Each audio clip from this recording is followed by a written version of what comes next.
اللہ من الشیطان الرجیم بسم اللہ الرحمن الرحیم والذین یکنزون الذهب والفضة ولا ينفقونها فی سبیل اللہ فبشرهم بعذاب علیم صدق اللہ العظیم۔ محترم سامعین، بزرگوں اور بھائیوں،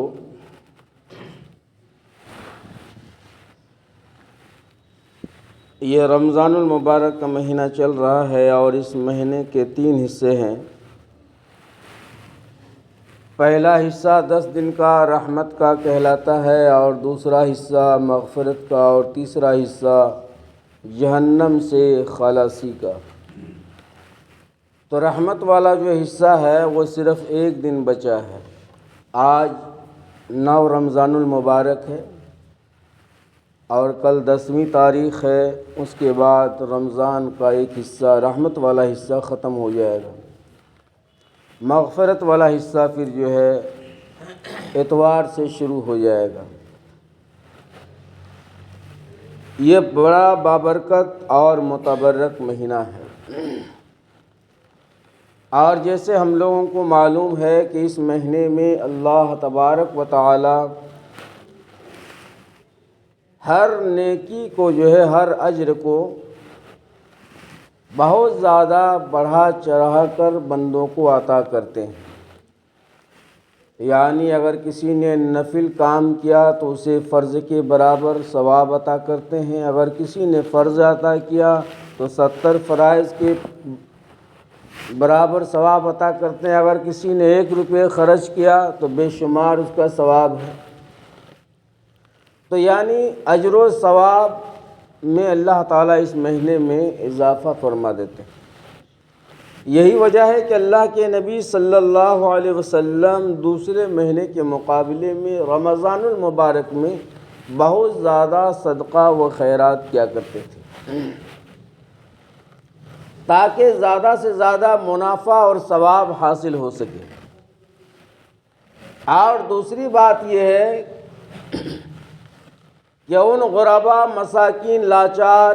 معذور و مجبور کی بھی عید ہو جائے اور ہمارے خوشیوں میں وہ بھی برابر کے شریک رہیں۔ بزرگ اور دوستو، اسلام کے احکامات میں سے ایک تیسرا رکن جو ہے زکوٰۃ ہے، جو یہ بھی نماز کی طرح بندہ مومن پر، صاحب نصاب پر فرض ہے۔ اگر کوئی انکار کرے گا تو ایمان سے نکل جائے گا، اور اگر کوئی زکوٰۃ وقت پر ادا نہیں کرتا ہے تو وہ فاسق و فاجر کہلاتا ہے، اور سخت سے سخت اس کے بارے میں وعید اللہ کے رسول نے بیان فرمائی ہے۔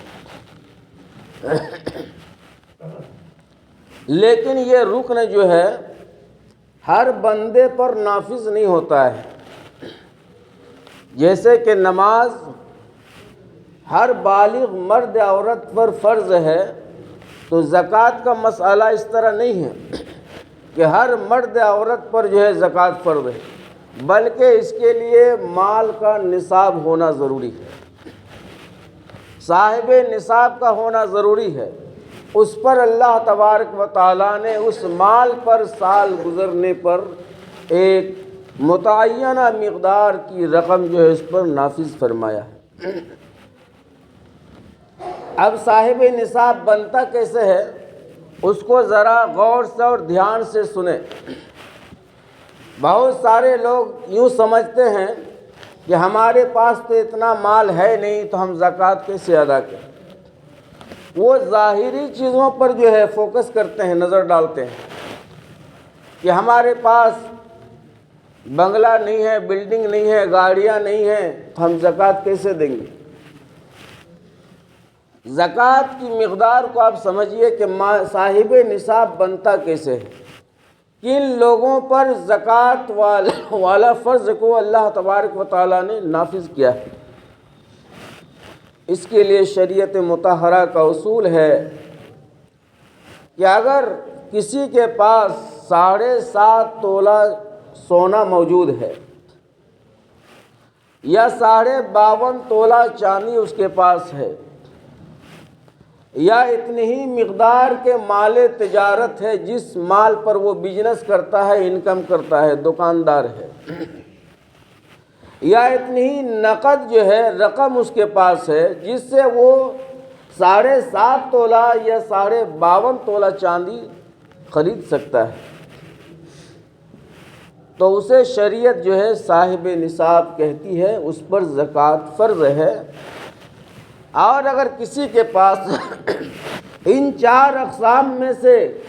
کوئی بھی قسم کی چیزیں سامان مکمل نہیں ہے، مثلا 7.5 تولہ سونا نہیں ہے، کم ہے، 52.5 تولہ چاندی اس کے پاس نہیں ہے، کم ہے، اتنی ہی مقدار کی رقم پیسے اس کے پاس نہیں ہے، کم ہے، یا پھر مال تجارت بھی اتنا نہیں ہے جو 52 تولہ اس کے ذریعے سے چاندی خریدی جا سکے، تو اب شریعت کا اصول یہ ہے کہ چاروں چیزوں کو ملانے کے بعد، یعنی تھوڑا سا سونا ہے، تھوڑا چاندی ہے، تھوڑا زیورات ہے،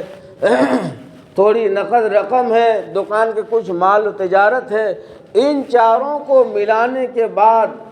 اگر صاحب نصاب تک اس کی مقدار پہنچ جاتی ہے، یعنی ان چاروں کو ملانے کے بعد اگر 52.5 تولہ چاندی خریدی جا سکتی ہے، تو اس شخص پر بھی جو ہے زکوٰۃ فرض ہے کہ وہ اپنے مال میں سے 2.5% جو ہے، یعنی 100 روپے میں 2.5 روپے اس کے مستحقین تک پہنچا دے۔ بزرگ اور دوستو، بہت معمولی رقم ہے، 100 روپے میں 2.5 روپے، اس اعتبار سے جو ہے 1000 روپے پر زکوٰۃ بنتی ہے 25 روپے۔ جب 1000 میں 25 روپے تو پھر لاکھ میں جو ہے 2500 روپے زکوٰۃ بنتی ہے، 2500 روپے۔ اسی طریقے پر آپ جو ہے حساب کر کے بڑھاتے چلے جائیں، جس طرح مال آپ کے پاس ہے اسی حساب سے کیلکولیشن کر کے صحیح طریقے پر حساب و کتاب کر کے ایک ایک چیز کا ہم زکوٰۃ نکالیں۔ ورنہ بزرگوں اور بھائیوں، اگر ہم زکوٰۃ نہ نکالیں اور وہ زکوٰۃ کا مال نہ نکالنے کی وجہ سے ہمارے اچھے مالوں کو بھی وہ جو ہے عیبدار بنا دیتا ہے، جس کے استعمال سے طرح طرح کی جو ہے نقصانات کا سامنا کرنا پڑتا ہے، عجیب عجیب بیماریاں اللہ تعالیٰ دے دیتے ہیں، دوسرے راستے سے ہمارا مال نکل جاتا ہے۔ یہ تو اللہ کا بے حد کرم اور احسان ہے کہ اس امت پر اللہ نے بوجھ نہیں ڈالا ہے، صرف 2.5% مانگا ہے، 1000 میں 25 روپے کا مطالبہ ہے، زیادہ رقم بڑی رقم نہیں ہے، لیکن موسیٰ علیہ السلام کے زمانے میں جو ہے 40 روپے جو ہے 100 روپے میں جو ہے فرض کیا گیا تھا۔ قارون نامی ایک شخص تھا، موسیٰ علیہ السلام سے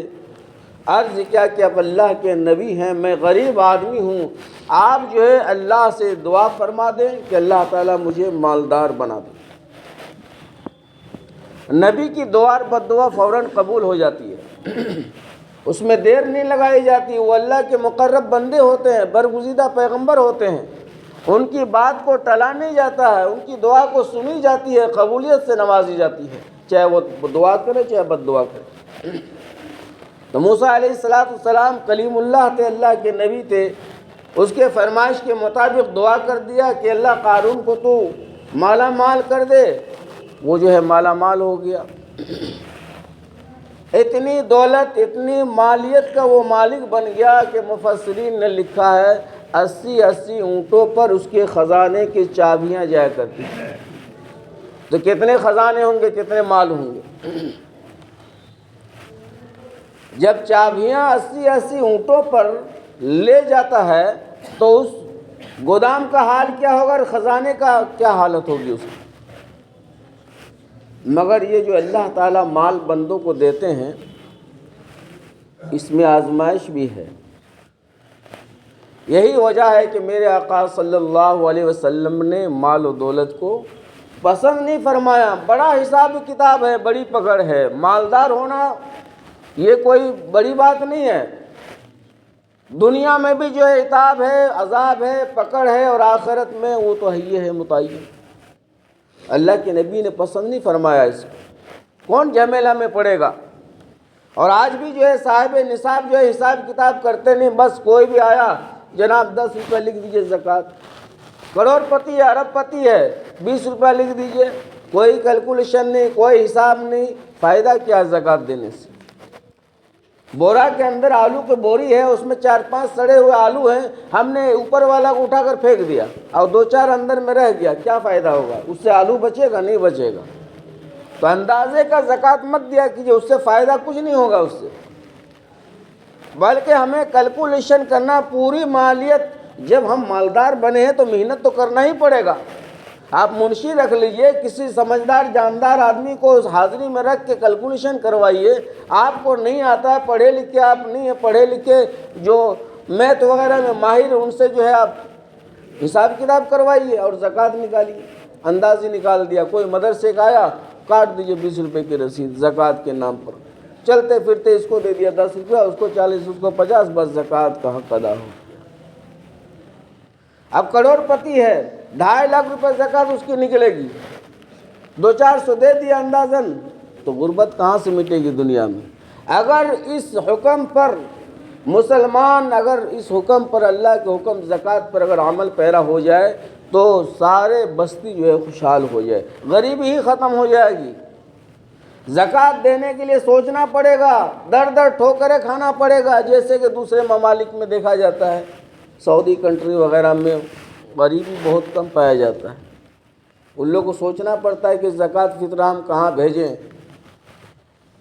تو اکثر و بیشتر اسی ملک میں بھیجا جاتا ہے، کیونکہ یہاں غریبی کا ریکھا بہت زیادہ ہے۔ اور وجہ یہ ہے کہ زکوٰۃ ہم لوگ صحیح طور پر نہیں نکالتے اور سوچتے ہیں ہم بہت بڑے حاتم طائی، بہت بڑے چلاک بن گئے۔ موسیٰ علیہ السلام نے دعا کر دیا، وہ قارون نامی آدمی جو ہے مالدار بن گیا، 80 اونٹوں پر چابیاں ان کی جانے لگی۔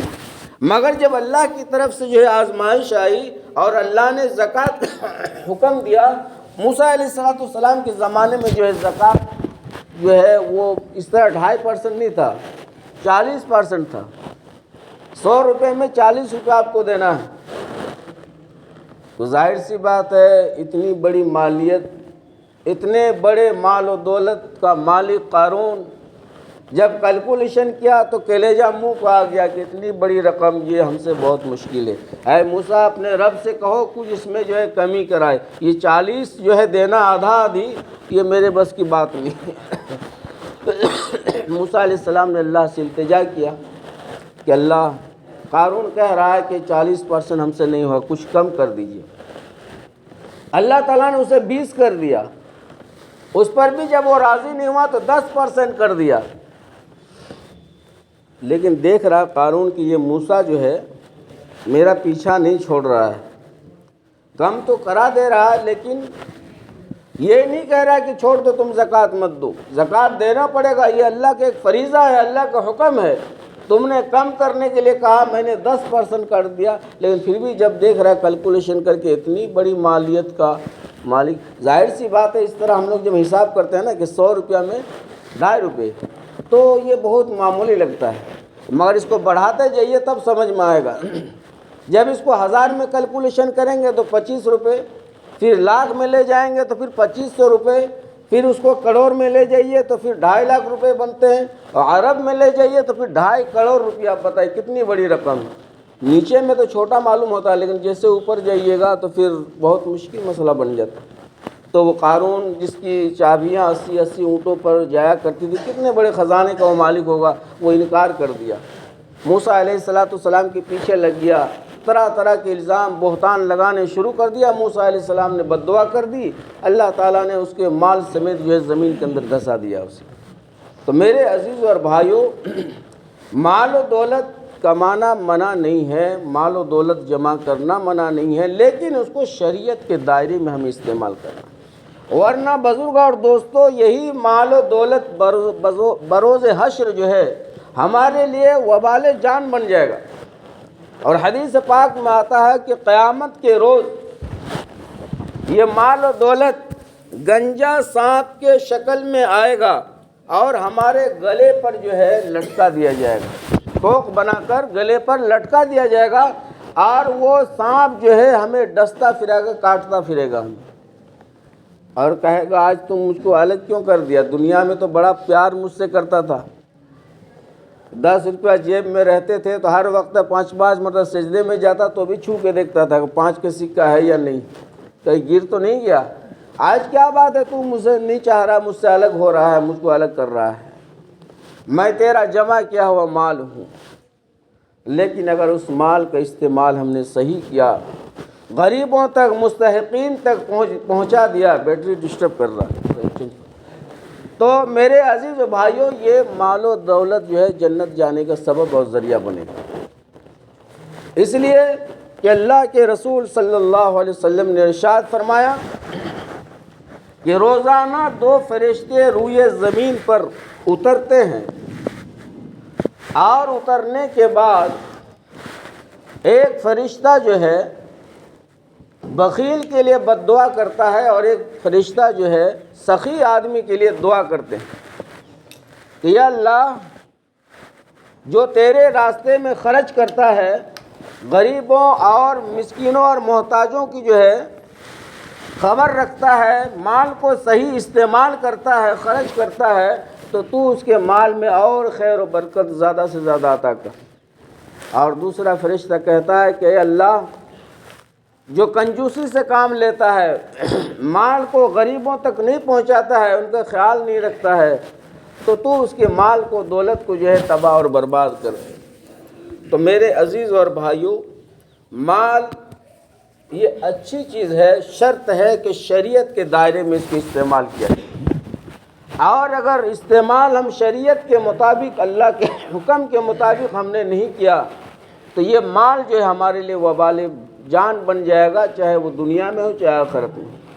اسی لیے اللہ تعالیٰ نے قرآن پاک کے اندر صاف اعلان فرما دیا ہے کہ والذین یکنزون الذھب والفضة ولا ينفقونها فی سبیل اللہ، کہ جو شخص اللہ کے راستے میں جو ہے، جو شخص اپنے سونا چاندی کو اللہ کے راستے میں خرچ نہیں کرتا ہے، تو ان کو جو ہے دردناک عذاب کی خوشخبری دے دو۔ کیا دردناک عذاب ہے؟ کہ اس مال کو جو ہے جہنم کی آگ میں تپایا جائے گا، فَتُقْوَى بِهَا جِبَاهُهُمْ وَجُنُوبُهُمْ، اور کیا ہو گیا، اور ان کے ذریعے سے جو ہے اس مال کو تپا کر جہنم کی آگ میں اس کے پیشانی کو، ان کے پہلو کو اور ان کے پیٹھ کو، پشت کو داغا جائے گا۔ اب یہ عجیب سوال ہے، جسم کے اور بھی اعضاء ہیں، مگر اللہ تبارک و تعالی مفسرین کو ایسے ایسے ذہین اور ایسے ایسے علم جو ہے عطا فرمایا ہے کہ وہ حضرات اس کی وجوہات بیان کرتے ہیں کہ پیشانی کو کیوں داغا جائے گا، پہلو کو کیوں داغا جائے گا، پیٹھ کو کیوں داغا، پیٹ کو کیوں نہیں داغا جائے گا، اور بھی اعضاء جوارے ہیں۔ تو اس کی مصلحت اور حکمت مفسرین نے لکھا ہے کہ چونکہ جب کوئی بندہ غریب امیر کے دروازے پر آتا ہے اور جب اس کا سوال کو سنتا ہے، تو سب سے پہلے اس کی پیشانی پر ایک شکن پیدا ہو جاتی ہے، اسے برا محسوس ہونے لگتا ہے۔ جب وہ سوال کرتا ہے تو سب سے پہلی علامت ناراضگی کی جو ہے اس کی پیشانی پر ظاہر ہوتی ہے، اور پھر جب اس سے وہ ناراض ہو کر بھاگنا چاہتا ہے، گھومنا چاہتا ہے، تو یہ پسلی جو ہے دکھائی دیتا ہے سب سے پہلے اس غریب کو، اور پھر جب وہ مڑ کر چلا جاتا ہے تو گویا کہ پیٹھ اس غریب کی طرف ہوتی ہے۔ تو یہ 3 اعضاء جو ہے جہنم کے آگ میں اس کے مالوں کو تپا کر ان 3 اعضاء جوارح کو داغا جائے گا۔ اس لیے میرے عزیز اور بھائیوں، جو صاحب نصاب ہے،